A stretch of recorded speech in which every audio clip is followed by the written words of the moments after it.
Breaking news Telangana ప్రభుత్వం VRA VRO వ్యవస్థలను తీసుకురానుంది. దీనికి సంబంధించి రేవంత్ రెడ్డి ప్రభుత్వ కీలక నిర్ణయం తీసుకుంది. ప్రతి గ్రామానికి ఒక రెవెన్యూ అధికారి నియామకానికి గ్రీన్ సిగ్నల్ ఇచ్చింది. గతంలో ఉన్న వీఆర్ఓ వీఆర్ఏలకు ఆప్షన్స్ కోరుతూ ఉత్తర్వులు జారీ చేసింది.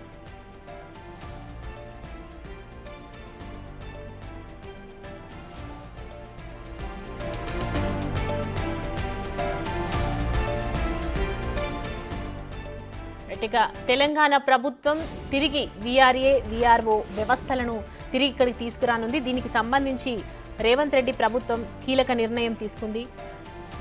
ప్రతి గ్రామానికి ఒక రెవెన్యూ అధికార నియామకానికి గ్రీన్ సిగ్నల్ ఇచ్చింది. అయితే గతంలో ఉన్నటువంటి వీఆర్ఓ వీఆర్ఏలకు ఆప్షన్స్ కూడా కోరుతూ ఉత్తర్వులు జారీ చేయడం జరిగింది.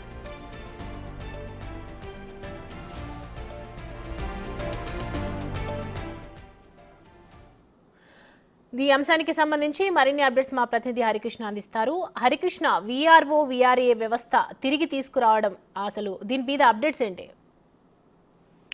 సౌమ్య, ధరణి స్థానంలో కాంగ్రెస్ సర్కార్ భూభారతి చట్టం తీసుకొని వచ్చింది.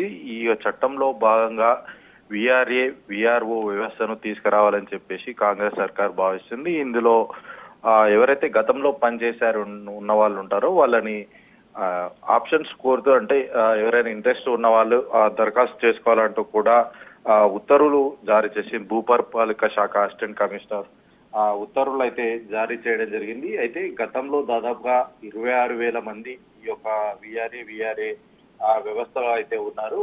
వారిని ఇంట్రెస్ట్ ఎవరైతే ఉంటారో వారందరినీ కూడా వెనక్కి తీసుకోవాలని చెప్పేసి ప్రభుత్వం భావిస్తుంది.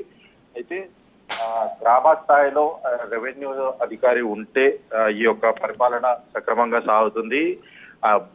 భూమి ఎట్లా అంటే అన్యకాంతం కాదని చెప్పేసి కూడా కాంగ్రెస్ సర్కార్ భావించిన నేపథ్యంలో కూడా ఈ భూభారత్ చట్టంలో ఖచ్చితంగా గ్రామానికి ఒక రెవెన్యూ అధికారి ఉండాలి అని చెప్పేసి కూడా ఈ యొక్క చట్టం అయితే చెప్తున్న నేపథ్యంలో కూడా కాంగ్రెస్ సర్కార్ వీఆర్ఏ వీఆర్ఓ వ్యవస్థను తీసుకురావాలని చెప్పేసి భావించింది. ఇప్పటికే ఈ యొక్క భూభారత్ చట్టానికి సంబంధించి అసెంబ్లీలో బిల్లు ప్రవేశపెట్టడం జరిగింది.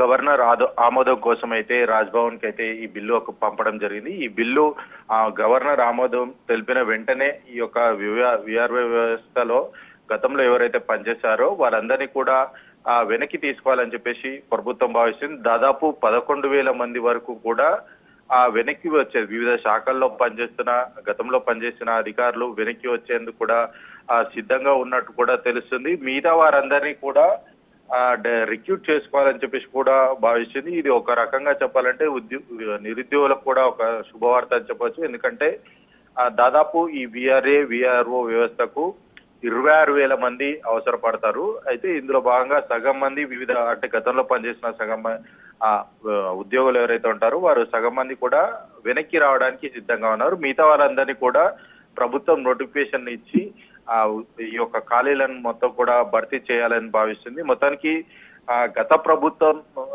ఏదైతే వీఆర్ఓ వ్యవస్థ అనేది రద్దు చేయడం జరిగింది.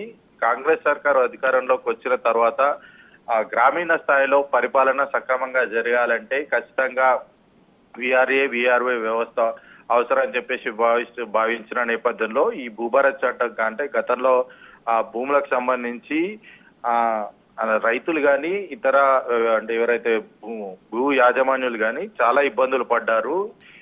చాలా భూములు కూడా అన్యక్రాంతమని చెప్పేసి ప్రభుత్వం భావించింది. అందుకని ఈ వీఆర్ఓ వ్యవస్థ ఖచ్చితంగా ఉండాలి అని చెప్పేసి కూడా ఈ భూభారత్ చట్టంలో అయితే వీఆర్ఓ వ్యవస్థ కావాలని చెప్పేసి కూడా పొందుపరచడం జరిగింది. ఈ నేపథ్యంలోనే వీఆర్ఓ వ్యవస్థనైతే ప్రభుత్వం ముందుకు తీసుకురానుంది. దీనివల్ల అటు గ్రామీణ స్థాయిలో పరిపాలన సక్రమంగా జరుగుతుంది. అంతేకాకుండా నిరుద్యోగులకు కూడా చాలా వరకు కూడా ఉద్యోగ అవకాశం, దాదాపు 11,000 వరకు ఉద్యోగ అవకాశాలు దొరికే అవకాశం అయితే కనిపిస్తుంది. సౌమ్య, హరికృష్ణ, గత ప్రభుత్వంలో ఈ ధరణి పోర్ట్ చట్టాన్ని తీసుకొచ్చి వీఆర్ఏ వీఆర్ఓలని రద్దు చేయడం జరిగింది. ఇప్పుడు మళ్ళీ మొన్న అసెంబ్లీలో భూభారతి అని కొత్తగా తీసుకొచ్చి వీఆర్ఏ వీఆర్ఓలకు మళ్ళీ అర్హత ఉన్న వాళ్ళకి కల్పించాలనే నిర్ణయం తీసుకున్న నేపథ్యంలో, అంటే వీళ్ళ డిజిగ్నేషన్ అర్హత అంటే ఎడ్యుకేషన్ కానీ డిజిగ్నేషన్ బట్టి తీసుకుంటారా, లేదంటే పాత వాళ్ళని కొత్త పోస్టులోకి భర్తీ చేస్తారా?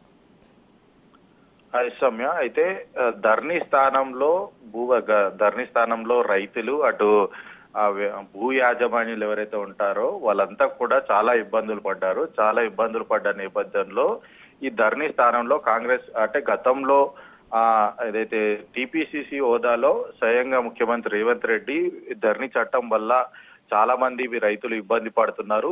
అది కాంగ్రెస్ పార్టీ అధికారంలోకి రాగానే ఈ ధరణిని బంగాళాఖాతంలో వేస్తామని చెప్పేసి కూడా మొదటి నుంచి కూడా ధరణిని కాంగ్రెస్ పార్టీ వ్యతిరేకిస్తూ వచ్చింది. అయితే అధికారంలోకి రాగానే ఖచ్చితంగా ఈ ధరణి స్థానంలో కొత్త చట్టాన్ని తీసుకొస్తామని చెప్పేసి హామీ ఇచ్చిన నేపథ్యంలో కాంగ్రెస్ సర్కార్ అధికారంలోకి వచ్చిన తర్వాత భూభారతి చట్టాన్ని తీసుకురావడం జరిగింది. ఇప్పటికే ఈ యొక్క బిల్లు అటు దాదాపు 18 సార్లు వివిధ రాష్ట్రాలకు సంబంధించిన చట్టాలు ఏ విధంగా ఉన్నాయో తీసుకొచ్చి ఆ చట్టాలన్నీ కూడా ఒక దగ్గర అంటే కొన్ని చట్టాలన్నీ కూడా చదివి ఆ చట్టాల్లో ఏదైతే మంచి ఉంటుందో ఆ మంచిని స్వీకరించి ఈ యొక్క భూభారత్ చట్టాన్ని ప్రజాభిప్రాయ సేకరణ కోసం పబ్లిక్ డొమైన్ లో కూడా పొందుపరచడం జరిగింది. అనంతరం అసెంబ్లీలో చర్చ కూడా శాసనసభ్యుల మధ్య చర్చ కూడా తీసుకురావడం జరిగింది. తీసుకొచ్చిన తర్వాత వాళ్ళ అభిప్రాయం తీసుకొని ఆ అభిప్రాయం మేరకు చట్టాన్ని ఫైనలైజ్ చేసి ఆ గవర్నర్ ఆమోదం కోసం అయితే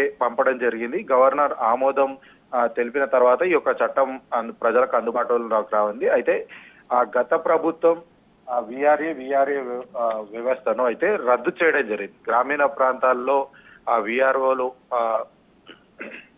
విఆర్ఓలు అక్రమాలకు పాల్పడుతున్నారంటూ కూడా గత ప్రభుత్వం రద్దు చేయడం. అయితే ఖచ్చితంగా గ్రామీణ స్థాయిలో సరైన పరిపాలన అందాలంటే విఆర్ఏ వ్యవస్థ చాలా అవసరం. ఎందుకంటే చాలా వరకు కూడా ప్రభుత్వ భూములు అన్యక్రాంతం కాకుండా కూడా వీళ్ళంతా కూడా చూస్తున్న పరిస్థితి ఉండేది గతంలో. అయితే బీఆర్ఎస్ ప్రభుత్వం అధికారంలోకి వచ్చిన తర్వాత ఈ యొక్క వ్యవస్థను రద్దు చేయడం అయితే జరిగింది. రద్దు చేసిన వారందరినీ కూడా ఈ యొక్క భూభారత్ చట్టంలో భాగంగా ప్రభుత్వం రిటైన్ చేసుకున్నది. అయితే వీరంతా కూడా ఎవరైతే గతంలో పనిచేసిన వాళ్ళంతా కూడా ఈ యొక్క విఆర్ఓ వ్యవస్థ రద్దు చేసిన తర్వాత వివిధ డిపార్ట్మెంట్లోకి అయితే వాళ్ళని ట్రాన్స్ఫర్ చేసి అక్కడ వాళ్ళకు